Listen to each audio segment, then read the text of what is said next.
Father in heaven, we come this morning just thanking you, Father, for your health and strength. We thank you, Father, for allowing each and every one of us to get up this morning and come out just to worship you and praise your name. Father, touch this panel that we might say something that might be a change for someone. Bless this service today and the one that is bringing your message. It's in the name of Jesus that we pray. Amen. Amen. Good morning, good morning, good morning. Good morning, Reverend Smith. Good morning. How you doing today, Rev? Doing great, man. No pain today? No, I'm paying every day, but I'm doing great. Yeah, I feel you. I'm pain every day too. All day, every day. It's a nonstop thing. Yeah.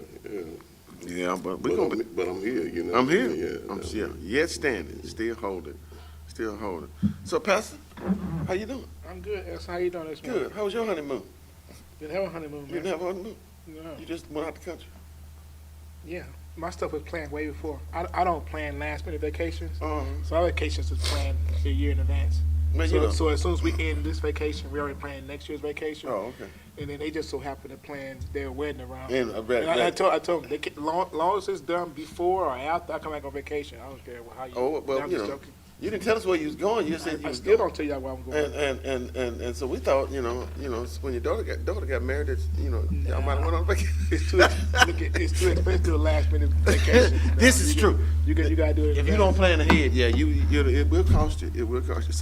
So you enjoy yourself? Have a nice downtown? Yeah, nice downtown. Good. Nice downtown. Even so much so, I forgot my notes this morning at my desk at home. My notes for the podcast. Well, So usually I type them in and put them in my little notes on my phone or in my tablet. So it's just you and Smith this morning. oh, now Smith done already said. I ain't got nothing. Smith done already said he ain't got nothing to say I today. ain't got nothing. But we got such a. I ain't got this. Look, But we got such a hot topic today. what I want to know, Pastor, did you get your paper in on Sunday? This Sunday? Oh yeah, because he was. I got a paper in. Before you left. It was practically finished before I left. I just sent it Oh, okay. because it's due by 11:59 each Sunday night. So I submitted it. Oh, before okay, Sunday. okay. I get submitted like at 10 o'clock that night. Mm. Joyce made sure she kept on saying. I kept wondering how you. No, actually I submitted like How'd you get that done on vacation, though? Yeah, I at kept. 8 o'clock. Joyce was like, make sure you put it in. Don't be messing around. Go. And we was getting something to eat. She says, no, I'll wait here. You go put your paper in. Wow. Yeah, because it's mighty sad to have to put all that work in and then miss putting your paper in. Yeah, I think I put in like at 8 something. So. Well, that's a good thing. It's good. Good thing. Well, I'm glad that you enjoyed your vacation. I'm glad that you still, using your pain pills because I'm still using mine. This morning, unusual topic. A usual topic, but unusually talked about. How about that? Since both of y'all so prepared today, y'all gonna shoot from the hip today. I'm prepared. I just didn't. My notes all in my head. I just didn't. Okay. So don't be trying. Go off track of my Off track. notes. I gotta stay on track of your notes. Okay, Yeah. I can do that. Our topic this morning is all of God Almighty. Mm-hmm. We're gonna talk about That wasn't that a movie? that.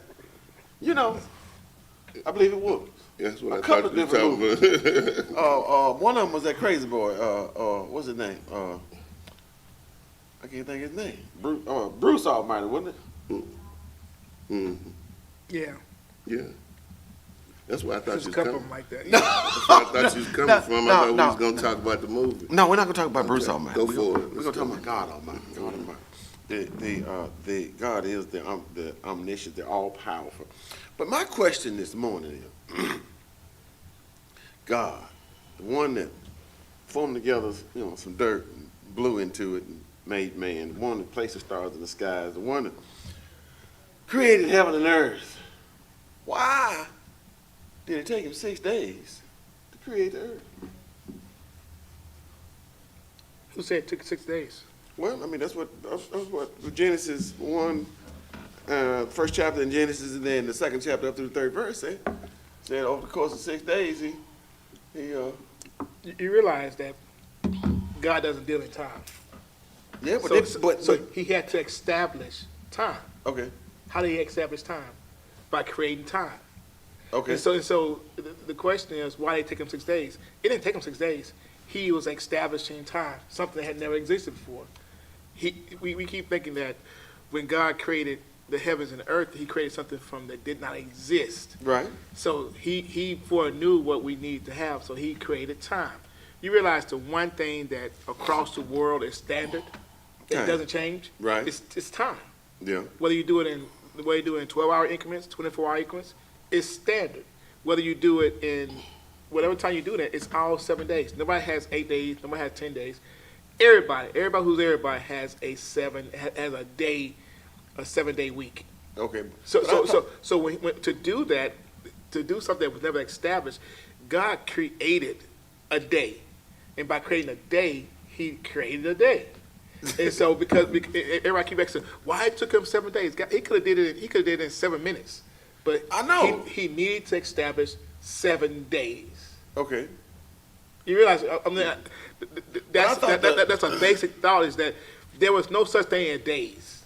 There was no such thing as time. There was no such thing. There was no such thing as anything. So when he's establishing this, it didn't take him 7 days, but he had to establish 7 days. And so he says, on day 1, I did this. Mm-hmm. Then I waited to create what? He created Sunday. Yeah. Then he created Monday. Yeah. Then he created Tuesday. For our time frame, God could do this in a second. Well, now, that makes me question this Roman Catholic that what was his name that created 30-day calendar? I don't know. He ain't God though, right? No, he ain't God. It's what his calendar don't that's matter. why I was thinking the days came from. Yeah, God, the idea of our monthly calendar is just a cycle of the moons. You realize that, right? Yeah, I know that. So, Yeah. so the 7 days was always in existence. Okay. But the idea was a cycle of the moon that says, okay, here now we're saying that let's put it so that we can actually calculate days. So we can keep up with it. So we do 30 days. So then we said, well, days, so let's calculate years. And so we start calculating years. That's how come we went from AD to BC. And so all this stuff was really for man to start to actually create a calculation for it. Because remember, there was no such thing as hours. And then we started calculating how the sun, to keep track of when events happen and when things happen, to put a period in. And there's a verse in the Bible that says a day is as 1,000 years. Yeah. Which lets you know, and even that is just a calculation of what it is. A man's of interpretation how of it. God does not operate in time. And so We operate in time. and that's what I always tell people. It says that when he says a day, does he literally means a day, or did he just allow things to happen in that period of time? Because to him, God is not bound to time. Right. He's not bound to anything that we measure. He's unmeasurable. And so when we start looking at this, when we criticize God for doing 7 days, God could did 3 days. We had 3-day work week. How would that look? We can't even comprehend that anything that God made, He made 7. It's a complete number. Right. Why do we call 7 a complete number? Because He did it in 7 days. So even from God, the idea of completion is because He made it. So God could have did 8. Then we'd be saying that 8 is a completed number. Well, I think that the actual 7 days. Well, no, I don't. It confuses me. Huh? It confuses me. Why? Does that mean? No, Okay. just you. 80 is You thought you was really confused. You was really. When I said I was confused by God, then the whole room started vibrating. I was like, wait a minute. Hold on here just a minute. Okay. We got the Roman Catholic that created the 7 days. I thought that was what created I know that's the cycle of moons, but I thought that's what created the work week. No, because your next question is going to be about the Sabbath. The 7th day, when everybody asks the question why God needed rest, God didn't need rest. He know we needed rest. The Sabbath was not created for Him. Yeah, it's but an created example. for us. It's an example set up for us to know that we have to have rest. We have rest. So it's not set up because He had to rest. It's set up as an example to let us know that there's a day that we need to rest. Yes, and that's why the Look why you looking there like a cow. Well, I mean, I'm just thinking. Everybody don't read the Bible like we do. We ain't talking about reading the because Bible. remember, No, I mean, but that's where you get your understanding from, No, man. but the Bible never was the idea that God didn't start this off by saying that I'm writing this down. God established his mission for us before it was even us or us. And so we kind of work backwards thinking that God has missed opportunity with us, but we missed opportunity with God. It was never meant to be. Our sin nature keeps us from being who God called us to be. Right. There's a big debate about the image of God. The image of God can never be broken. I know some people think, well, we have to. No, the image of God is unbreakable. But what happens is we distort it. It's almost like that we put things around. Jesus says, do you hide a light under a bushel?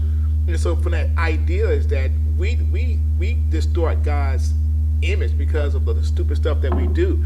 And so you're right. When God created this, he had the mindset of us walking through life this way that says every 7 day we give honor to him, we do these things, and this is how we walk through life. But that's not how we are. We are just corrupt people. And God said, here's the plan for you to do it. And we continue to refuse to do it.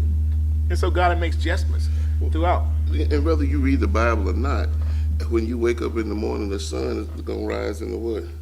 Yeah, but that's what we get our understanding from. But I'm just saying, it doesn't matter that even if you don't read the Bible, what God established is still established. Right. Yeah, I get that. That's what I'm saying. So you don't have to read the Bible to know that you got a 7-day weekday. True. You don't have to read the Bible to know that. About the Bible, you got to read it.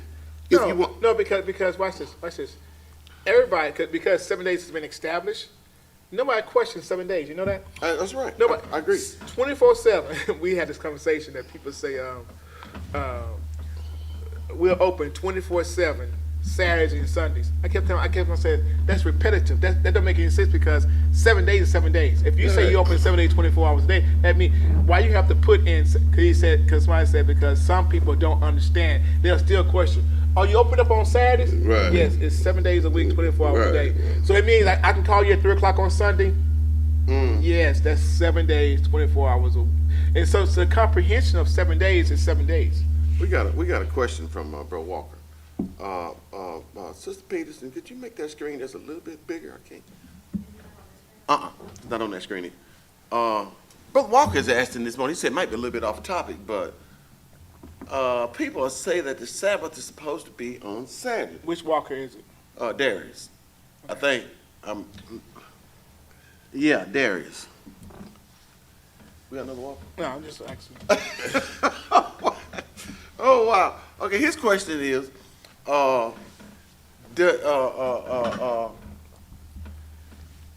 wants you to explain why some people think that the Sabbath is supposed to be on Saturday, and not, or is it Saturday? Yes, the Sabbath day is Saturday. It's the 7th day of the week. Sunday's the first day of the week.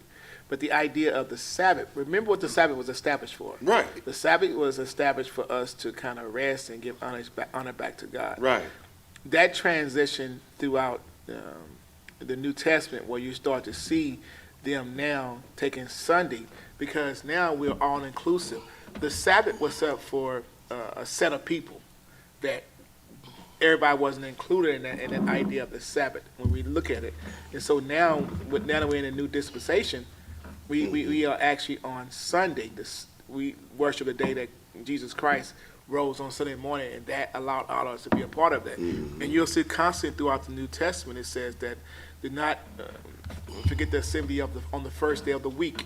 The first day of the week did this. The first day of the week they did this. The first day of the week, and it was established during the New Testament time frame, so that now it become inclusive to everybody. And it is, and again, people always say, well, you see if you know that keeping the Sabbath day holy was you understand who that was proclamated to. The time period, and the people who they were doing it. Exactly. And because we're out of that dispensation, now we are in a whole nother dispensation. And people get that, put it this way, we're in a whole new time frame that it's established by faith and grace in who God is and who Christ is. And then when Christ came, he fulfilled everything that actually wiped away. That's like when it says we are no longer held to the law. And people try to, Galatians, what we're reading through as a ministerial staff and preaching on it, is establishing that they still want to hold on to the law when Christ says, no, I came to fulfill the law, which you couldn't do.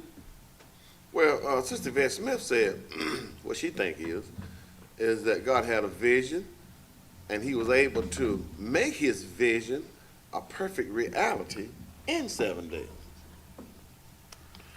When I asked that question in the beginning, I was like, okay, God could have snapped his fingers and it all been done.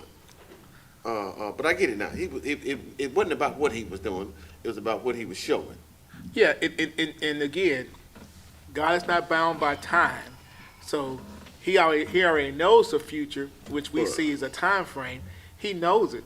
And so when he's preparing this, it's almost looking like, as I already know that if I do this, I already know what the end result is going to be. So I'm just doing this so that they can have a better flow to life. Because he could have just kind of made it. If God could have, I mean, we complain about having a 5-day work week. If he had made it an 8-day work week in a 1-day weekend. But you have 7 days fast. I said if he had created an 8-day work week. Oh, okay. All right. I was like, wait a minute, Pastor. So in other words, if he had a 9-day week and you worked 8 days and you was off on 1 day, and actually technically, we actually look at this as being technically the 1 day off was from Friday evening to Saturday evening, and then the day started over again, so that therefore the only day you had off was from Friday evening to Saturday evening. You could actually work the rest of the time, so it was actually because when you look at God always sets things up, and then he always establishes the thing.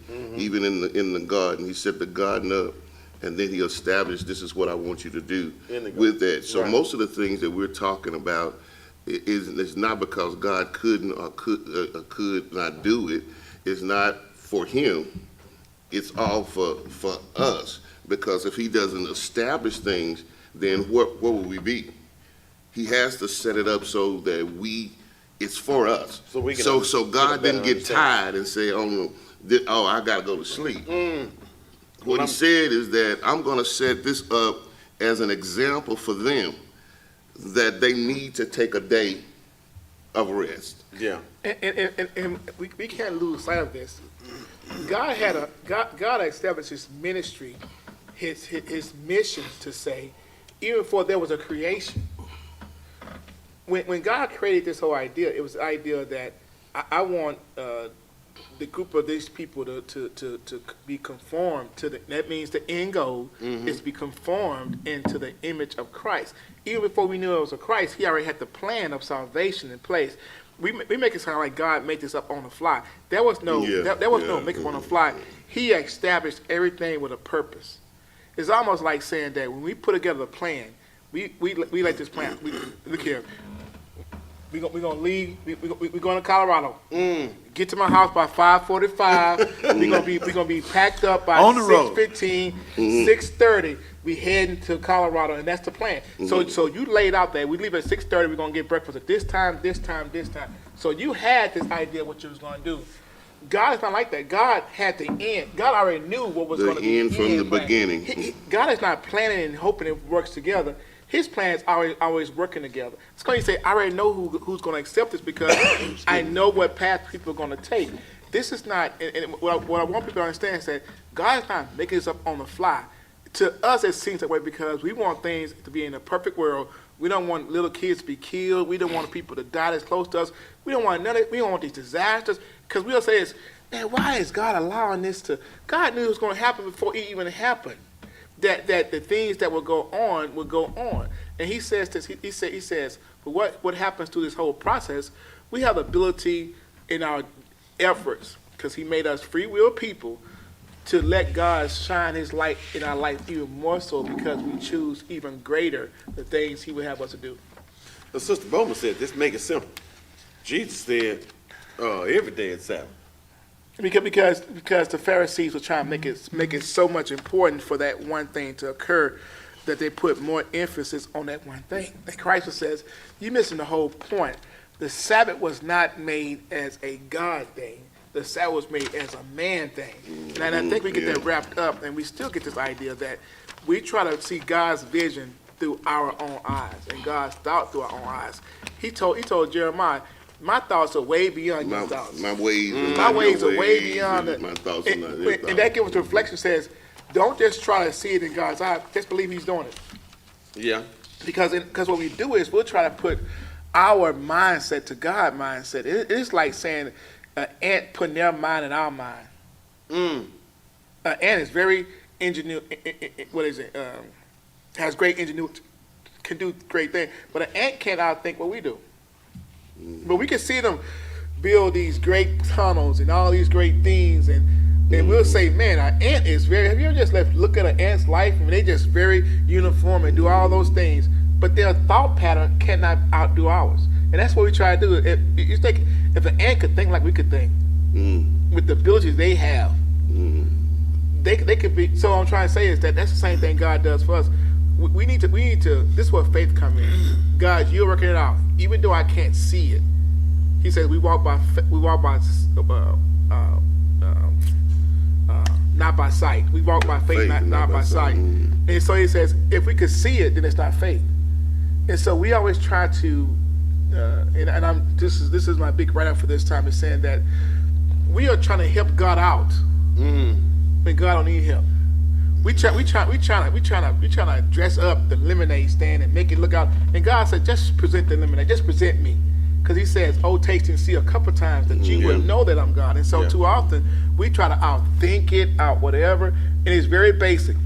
God planned it the way he planned it, and all he asks us to do is have faith in him that he can do it. It's not, that's why Jesus says, quit trying, and what the Pharisees was doing was trying to elevate themselves above other people. And in church, we do that same thing. We try to come to church. Same thing. Yeah, we do. Because we know a few scriptures, and because we come to church on Sunday, we elevate ourselves above other people. And it's never meant to do that. I don't know if I really understand Elijah. I don't know if that's a question or a statement, but Elijah Peterson said, so y'all had us cleaning up the house on the Sabbath day as kids. I don't remember going through that. He's saying that he had to clean the church. No, clean up his house on Saturdays. At home? Yeah. Saturday. That's the only day. No. I know for us. I understand what he said. I know for us. I didn't get it. No, I know for us. Saturday was a work day, big cleaning day. You couldn't go outside. You look at your room, had to clean up. Things were done, and so you got your clothes out. You got everything had to go. And before you can step out the house, you make sure everything was done, because man, Saturday. That's the only day y'all did that? No, back in the day. Back in the day was that it was just we cleaned every day, but Saturday was the day that it was like a big cleanup day. It was a big cleanup day. So for the kids and stuff, when you got up, you had to really get up and clean. No, Amber said she'll remember that because they had to clean up every day. Yeah, that's the way we was too. No. Oh wow! Because what happened was they supposed to clean every day, but Saturday before we do anything, you make sure you get up, you clean. We always had big Saturday breakfast, and then we will clean up, and then that was the beginning of the day. And so you couldn't go watch TV, but that was the day you cleaned up. But you were supposed to clean up every day. Oh. See, if you clean up every day, Saturday be light. Saturday be light. And all three of my kids didn't realize that. I think Joy was the only one. I guess she heard Amber and Quentin get fussed at all the time, that she realized. But see, that's the way I grew up. Saturday was just another day because you clean every day. Saturday, and it wasn't an option. Well, see, Saturday was laundry day. Saturday was, because I remember when the kids were growing up, especially during football season, I would just get up on Saturday mornings. I would start the day off by putting a load of clothes in, and then cycle that through. And I would sit down and watch college football all day long and fold up clothes. Man, we had 8 people in the house. You can't wait till Saturday to do laundry. No. We didn't have 8 people. No, this is what happened with me. My grandmother and stuff. I used to stay with my grandmother a lot, and so Saturdays was the day that she took all of the dishes out of the cabinet, set them out there, and you went in and you cleaned the back of the cabinets and up under the cabinets, you did and all of those type of things. Saturday was the day where all of the clothes you took them out, and the old ones you was gonna give them away. You gave them away. You did that. Those were the days. Saturday. So if you got ahead of the work, it was a simple and easy Saturday and stuff. It was a simple, easy Saturday. So we had a porch, and so the porch always kept it was kept clean, it was kept swept up. But then on Saturday, That's we processing water blood. it down, we take bleach, Oh, okay. we go through that on Saturday, so that way, you did that once a week, to keep everything out and That do was- the, that was the the- spider web. The once a week deal. Yeah, that And- was and a so- once a week deal. Which, And not that you didn't do anything the rest of the week, but that was the way that you kind of did your thorough cleaning, and you already knew what to do. Yeah, you Now, already you- knew. you already knew what We to do. had that clean, but ours was in the spring and the fall. No, And then every other day, you just know. this What you got? We did every a week. spring and fall thing. And then too. Sister Bowman also says that Saturday was preparation for Sunday dinner. That you do all your preparations. That even if sometimes you put on the move food for Saturday night Yeah, for Sunday, stuff that takes but, longer to but, cook. But you got stuff done so that Sunday morning, got a little breakfast. You went to church, and then when you came home, dinner was gonna be ready within a short See, period but of the time. way that now we didn't even do that like that. When I grew in the community that I grew up in, every family brought a dish to church. So, but everybody didn't grow up in the country like you, though. Well, I'm just saying, every I mean, family when I brought say- a dish to the church. I grew up in the country, but you grew up in the country. Wow. Well, yeah, it wasn't much else out there other than us, but we had dinner at church every Sunday. No, everybody didn't do that. Everybody though, do that. man. And I grew up in the show enough country. But see, we was at church all day Sunday though. Man, we was at church. Once you left the house Sunday morning, you might not see the house no more till after dark. No, dude, I was Yeah, the first half of my church life, we had church every other Sunday died. Oh wow! because We- he preached two different places, so that Our pastor had 3 or 4 churches the too. second and fourth Sunday. But it didn't really make no difference. Second and fourth Sunday we had church. First and third Sunday we had. First and Dude, I third grew up Pentecostal, so we was at church All day. day long Yeah. and night. Yeah. Because we had night services too. Yeah, we did too. had night services. We had some night too, service too. and stuff. So we was But, there all day. but the fact the was, idea of Elijah coming about the He- seventh he- day, the seventh day wasn't existent for us Gentiles. Gentiles didn't fall under that idea, and that's why the biggest conflict was that, and this is what we got to realize is that sin does not make Jesus Christ unholy. Jesus makes sin obsolete in our life, and so Gentiles, their biggest thing, how they avoid sin was keeping it away from them. And so they didn't interact with Gentiles because Gentiles didn't know what sin was, and so they isolate themselves from them. And so we start to see that transition that the ways of the law, Jesus, he didn't destroy those laws, but he came and said, there's a better way.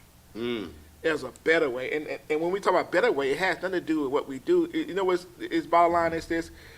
Paul says it at the end of 1 Corinthians, the 12th chapter, the very last verse, he says, there is a better way. It's not in what we are doing. It's not us speaking in tongues. It's not us knowing scriptures. It's not us prophesying. It's not none of these things that goes on. He said the better way is simply love. Our spiritual foundation is based upon love. And Peter had to learn it the hard way when we started talking about this, because Peter, even though God showed him a vision about there's no unclean that comes from heaven, so he had this idea. Okay, now I can invite Cornelius into my house, and I'm gonna do right because now we can intermingle with Gentiles. With Gentiles. Some years later in Galatians, he hanging out with the Gentiles. Then all of a sudden the Jews come in. He run away from them, and Paul called him out like he wasn't Yeah, he nothing. did. Yeah, he and did. so when we see this, we see that everything that we have established now is not about a law. It's about love. Yeah. The yeah. better way. And we keep thinking that we do it now. Well, I ain't going them folk. I ain't going out there to that place, man. There's a bunch of sinners over there. But how are the sinners supposed to change No. if we don't go? Christ went to the sinners, and Christ never got corrupted by sin. Right. In our minds, we try to avoid sin. We try to avoid it. That's And to say we're you don't- just like to say- the Jews, the Pharisees. to say that you don't go somewhere because sinners are there. It hadn't stopped them from going to the grocery store and sinners up in there. Sinners there where It you hadn't go. stopped them from going to the malls and it's sinners there. Gas They station, go to the malls, gas station and restaurants. sinners there. It'd be crazy to say I ain't going to the gas station Well, because yeah. a bunch of sinners Yeah, there. yeah, No, what- And I know the church's supposed to be different, but I'm Yeah. just saying they're everywhere. Watch this, because remember at least the Jews would say, I'm not going to eat their food because they have unclean Clean, hands. yeah. I've been seeing, we want to avoid sin, but I see you at Chipotle's. I see you at, Razoo's, Texas Roadhouse. Who fixing your plate? Who bringing your plate You to don't, you? you don't even know. You don't know if they wash their hands or not. And so this whole idea of this is why Christ says, quit trying to hold yourself to this law. The law was put in place so that you can understand your limitations Right, of what God right, is. right. The law was never meant to make you perfect. It can't make you perfect. It can't do anything for you. And so even with the Sabbath day, we try to make the Sabbath day, the Seventh-day Adventists say, oh, we go to church on Saturday. We are the whole. It was never meant to be that. So you holding a standard that means absolutely nothing to God. Because if you go to church on a Saturday, but you don't love nobody, you miss the whole point of him. No greater love than this, than a man lay down his life for his brother. Well, Pastor, we got a question that's directly for you from Elijah. He says, so, Pastor, do you agree with people telling, they got that so small, their job that they can't go to work on the Sabbath day because of religion? I think they're trying to get a day off. I have a big problem with that. And this is what Jesus answers to that. So, okay, so watch this. So the Sabbath was based upon a rest and to recognize who God is. Right. So usually if you work a Sunday, usually you have another day off, right? Right. So that day becomes, say you work, your scheduled work that you're off Tuesday and Wednesday. Can one of those days be your Sabbath? A day of rest to recognize who God is. See, this is what Jesus says, every day can be a Sabbath. He won't say use every day as a Sabbath, but he says that pick a day that you choose to be your Sabbath, then becomes, because that's what Jesus said, right? Jesus says any day can be the Sabbath. Yeah. God could have said that, okay, I'm going to create these days and rest this day. Remember, it wasn't a God thing, it was our thing to do what? That make sure we rest and acknowledge who he is. And Jesus, he made it so vivid, he says the Sabbath can be every day. I'll go a little bit deeper because the original word could be root word of anything, any day. Yeah. So the Sabbath could be any day. So quit trying to put a date in place that says this is a day, because can't we have a Sabbath on a Monday? Can we just rest and give God the praise on Monday? Can we just do it on Tuesday? Or do we have to do it because everybody else is doing it? See, I think where we missed the mark at on that one is we look at the day of rest, but not celebration. We concentrate on I got a day off, but I'm not gonna give God any glory.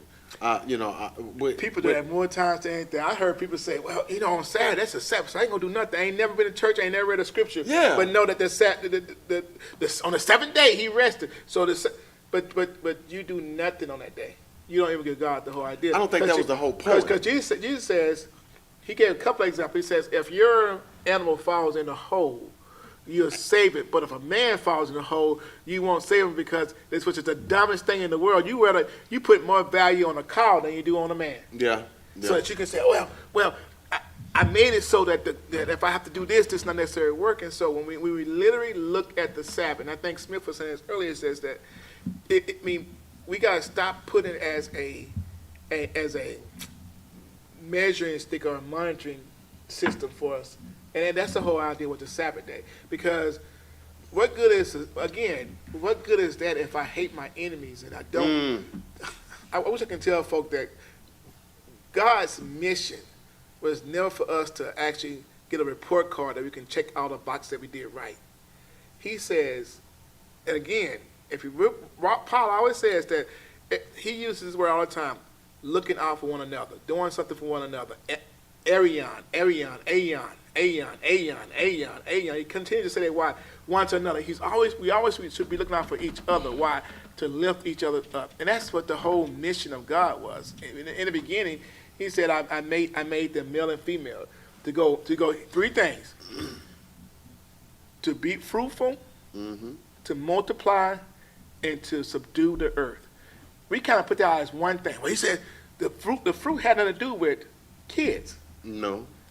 The only thing I had to do with kids was multiply. We keep the fruitfulness. That's you producing yourself and producing what God puts in you. Right. I know. I didn't win all. This is what happens when you start writing papers. You start writing papers and all this stuff comes out. Go ahead, Smith.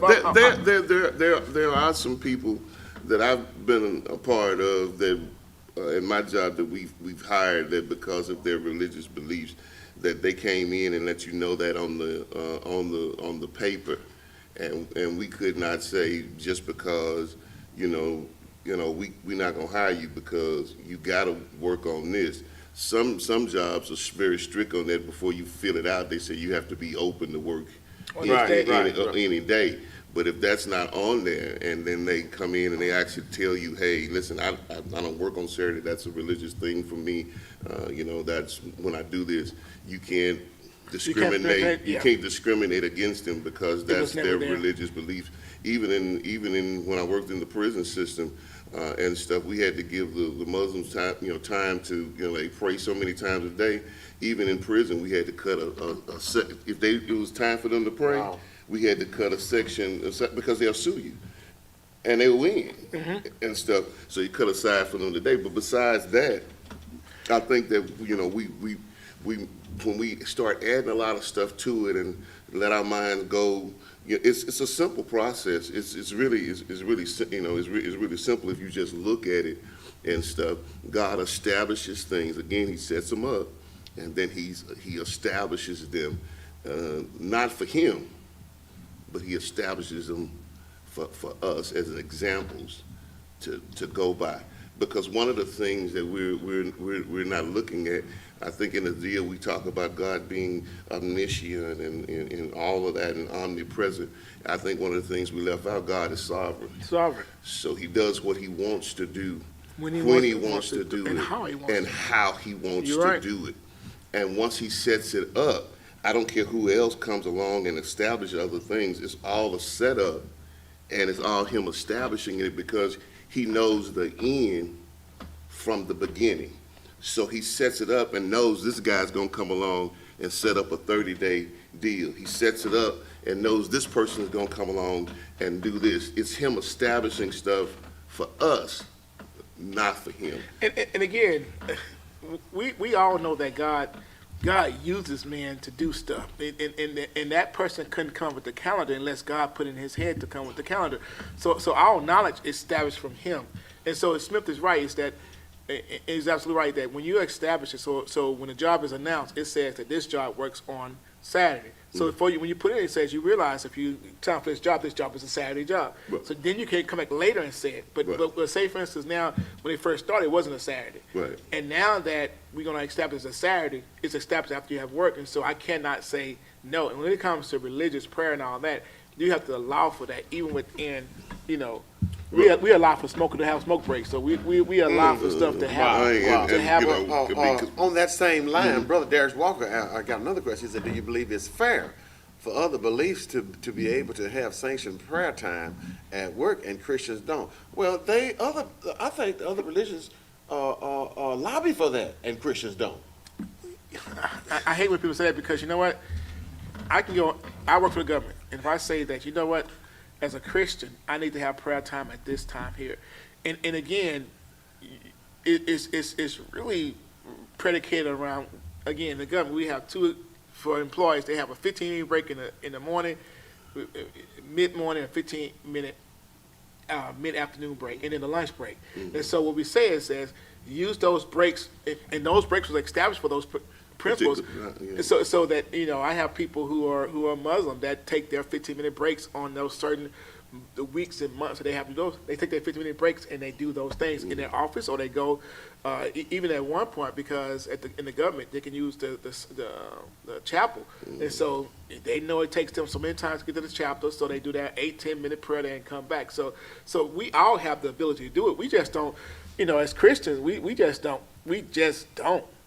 As a whole. Now, I do have some Christians who would take those 15 minutes and do that 15-minute Bible study, 15-minute whatever, and they'll be on break for 15 minutes and do it. So, but we as Christians, it's not even ingrained in us.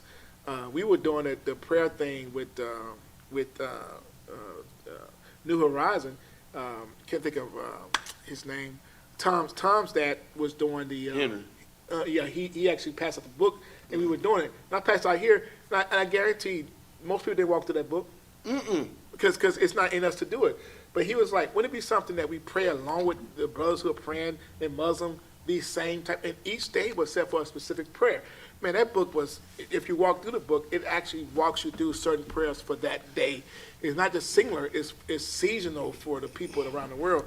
But we as Christians, we just don't fight for it. I think as Christians that we have to understand that God lives in us.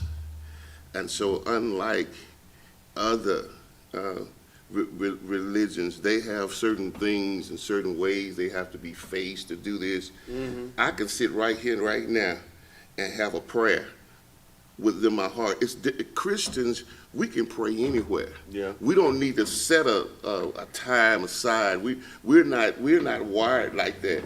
We can pray in anyway. I can be driving down the road and still pray. So I really don't need a time set aside. I can pray anywhere. I can pray because the greater one lives inside of me. Other religions do things a whole lot different. They got to get down and kneel. They got to point this way toward the sun. They got to do all that. They got a whole bunch of religious stuff they got to do. It's not set up for us like that. I can pray. I can pray.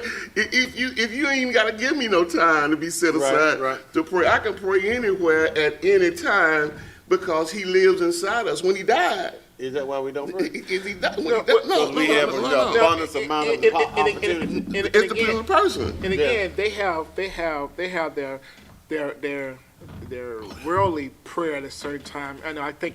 Don't give me.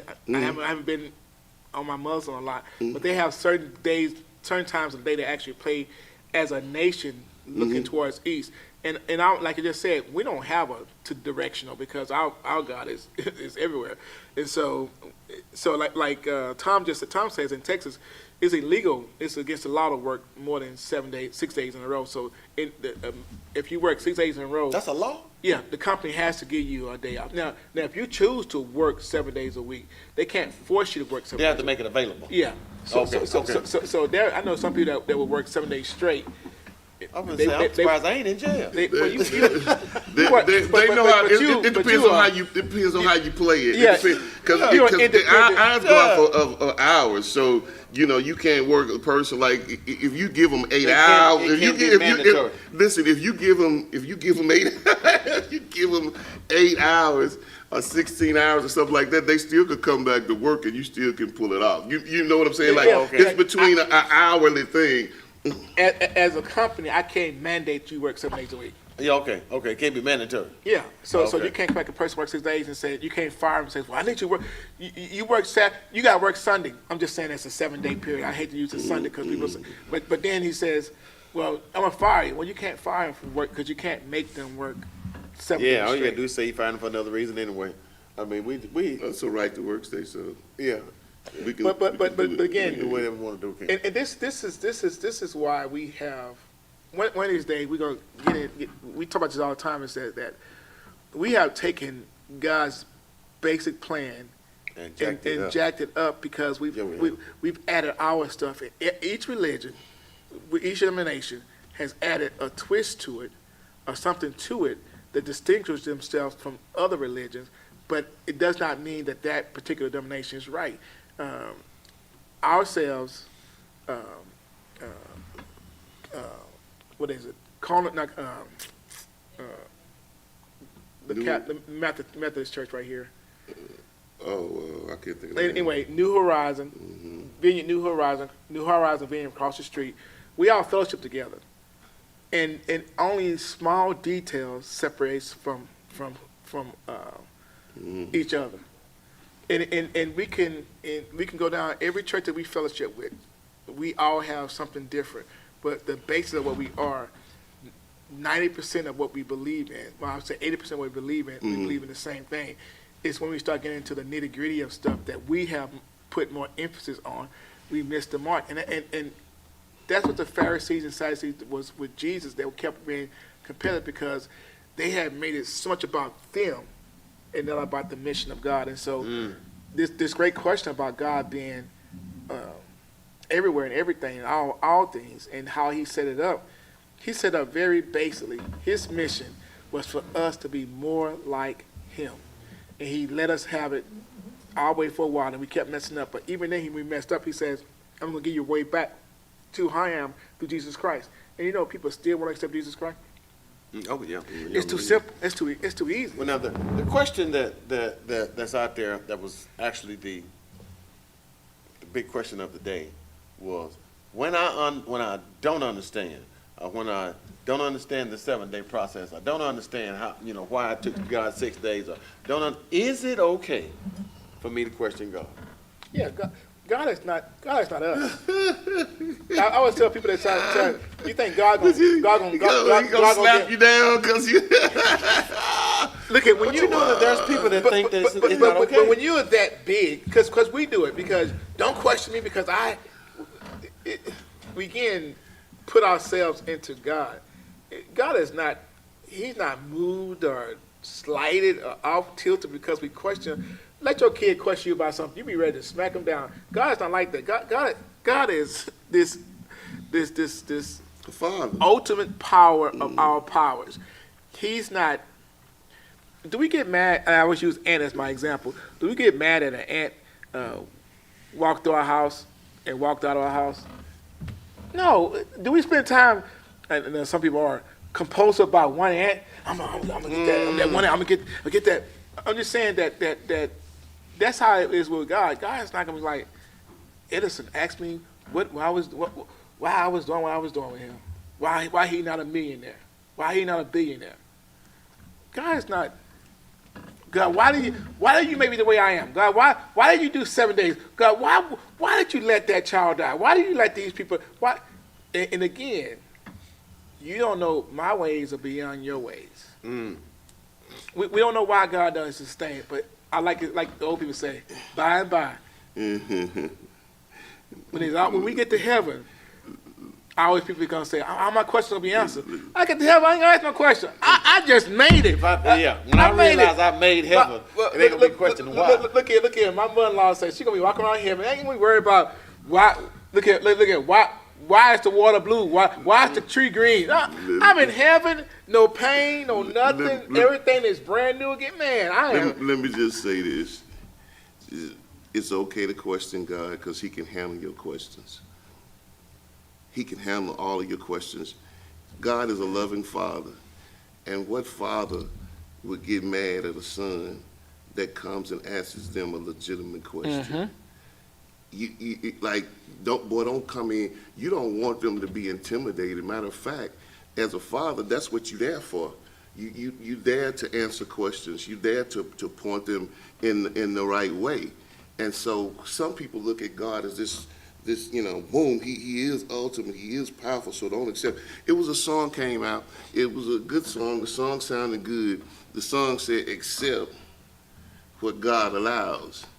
Well, you ain't got no other choice. Right. But to accept it. The part I hate about the song when he said, don't question God. Because when things happen, you want to talk to your father. You may not understand it and say, God, I don't understand this. What happened? Why did it happen? In other words, for you to get closure on some things you have to question God for. Yeah. Because if you don't ask, you won't know. Right. And I've had some situations in my life that I just did not understand. When my mom passed away, it messed me up because I'd never seen her do anything that was wrong. All I saw was helping people and in the church and doing this and working for people and all of that. Then all of a sudden she gets sick and get cancer, but here it is, somebody up under the bridge shooting hair on, and them boogers ain't dead, ain't got nothing, ain't doing nothing, ain't doing anything.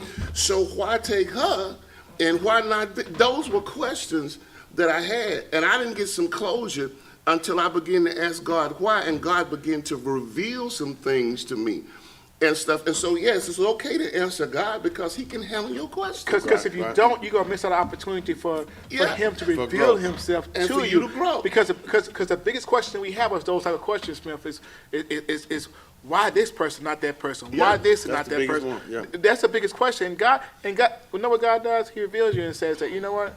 It was just time for her to stop her suffering. I know she had to go this route, but now she's with me.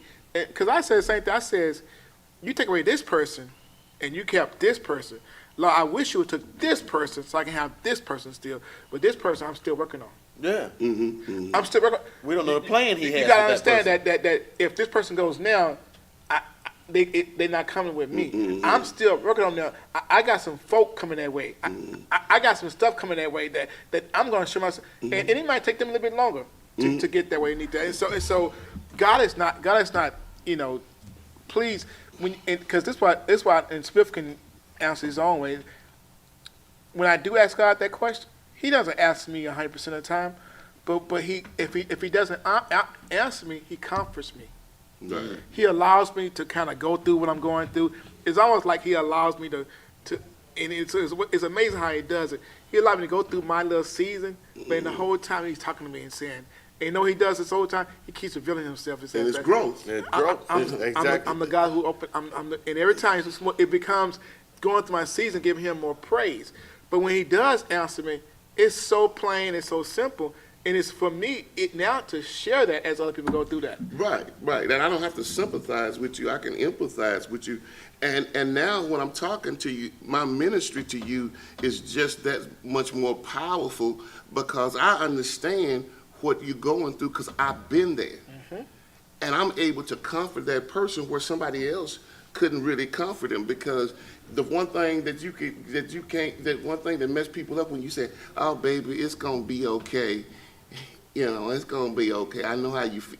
You don't know how. You don't know how I feel. And you're right. Don't tell me it's gonna be okay. Because you knew. I recently, within the last few weeks, I had this young man who I've been talking to. His dad got sick, and his dad was dying in the hospital. And I and his mom was like, I was talking to him, and I haven't talked to him. I never showed him about my stuff, but I shared with her when I was going through. And so she says to her son, she says, whatever he says, he's actually been through the same thing you've been through. So when I was walking through him, I says, do this on this before your dad died. Do this before. And he listened because he says, I'm glad you was here because some people can say they've been through it with you, but when you go through it, and his dad was, all of a sudden, my dad was fine. The next thing I know, he got pancreatic cancer, and 9 months later, he's gone. Yeah. So I mean, that's how quickly, man.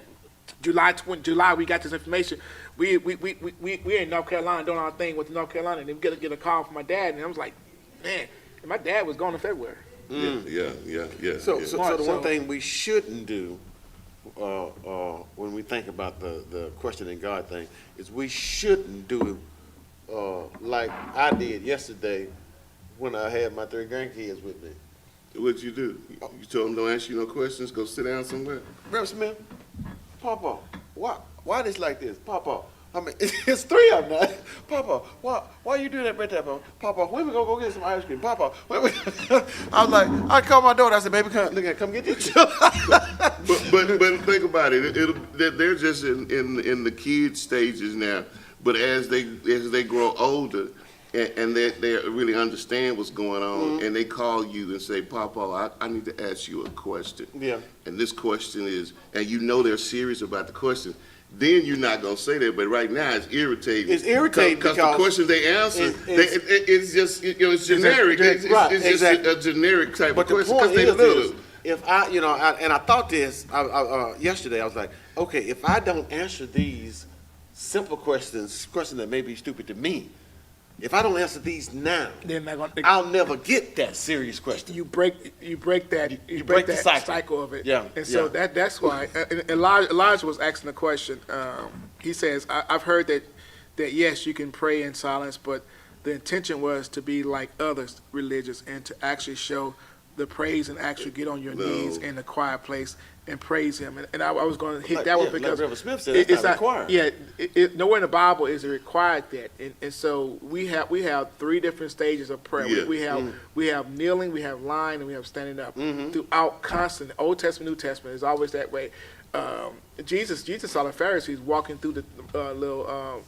It's more like a town square, central location, and they were out there praying long prayers and walking around doing it. And you have those who were in the synagogue that was going in and kneeling, and you have those who, and it's just both Old and New Testament. So it's again, to me, the hardest thing is to pray out loud because it's such a personal prayer. Right. And I always tell people who first time praying in public, it's difficult because in your prayer closet, whatever that may be, whether it's a true closet on your knees or in your car, that's you and God, and you could be as vulnerable as you can possibly be. Being in front of people, you're very hesitant being that vulnerable Because in we front of judge. people because of being judged or thinking you being judged. Yeah. So And Christianity is not like any other Exactly. religion. Exactly. It's not like any other religion and stuff. So yeah, Uh, you're right. We can stand. We can sit. And We're not required to show public then he things, said to show that that the we- intention wasn't to pray and do manual labor or be working. The intention was to take time away from all distractions and talk to him. Or am I wrong? No, Elijah was No, right. that's right. You're right That, with that that was one. the whole point of the Sabbath Yeah. was we can be so, and I love Deuteronomy, and how he breaks down Deuteronomy 26 to the 30th of Deuteronomy. It's a bunch of work in there about our distractions and who we are. But he knows that, I mean, he already knew what we was going to do. Even when he established the rules, he understood what we were going to do. Yeah, yeah. That we were, it's still people work 7 days a week. It's Yeah. still people who's all about what I can gain this world and all those things. And those things distract us. People will work themselves to death just for some things that, I said this, I was writing this, we spend a lot of time on things that have a useful life for 5 years. A TV useful life is sure. 5 years.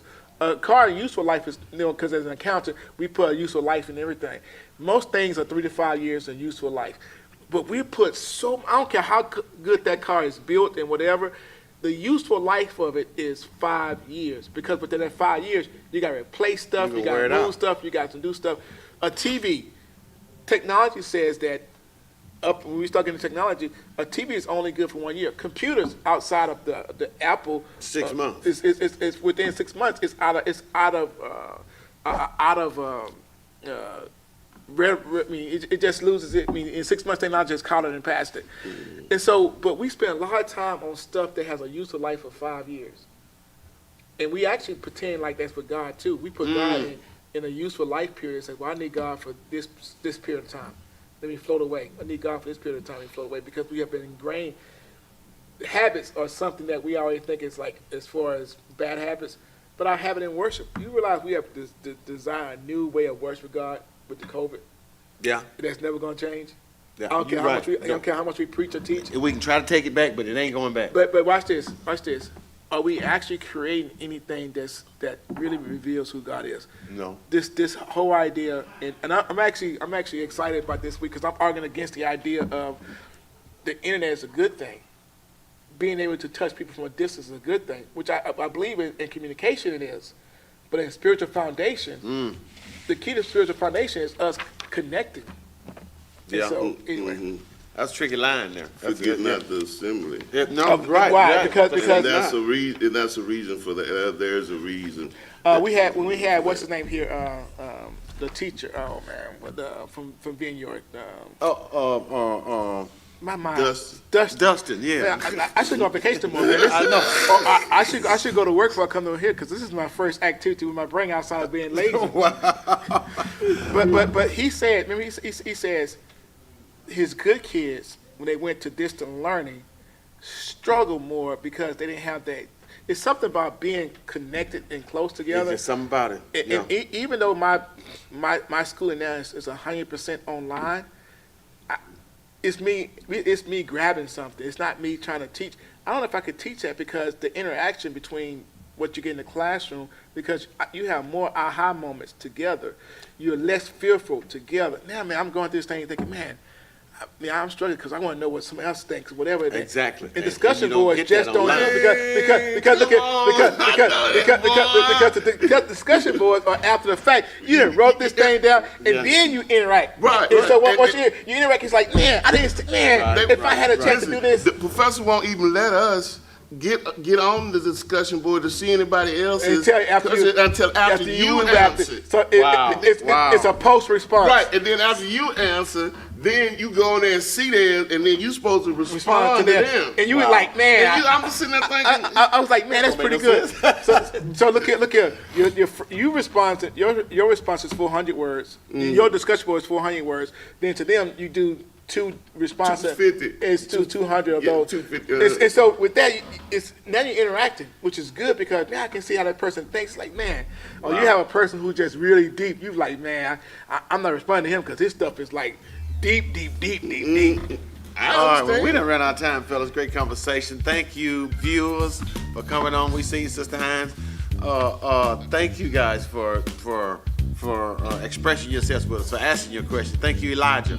Brother Walker, Sister Bowman. You know, I should have started naming names. Yeah. But thank all of you for Walker, Tom, Yeah, Tom. Oh yeah, definitely Tom. Michelle. Now that we're started, we got to name them all. Yeah, because you started, Sister Hines. Yeah, Sister Hines, we got Sister Hines. But Sister Bowman. if you commented this morning or even thought about commenting, we thank you. And please continue to come in. Please, we need it because like we were just saying, we interact better when we understand what each other are thinking about. So stay tuned, come back and join us in a few minutes. Pastor, look what they do.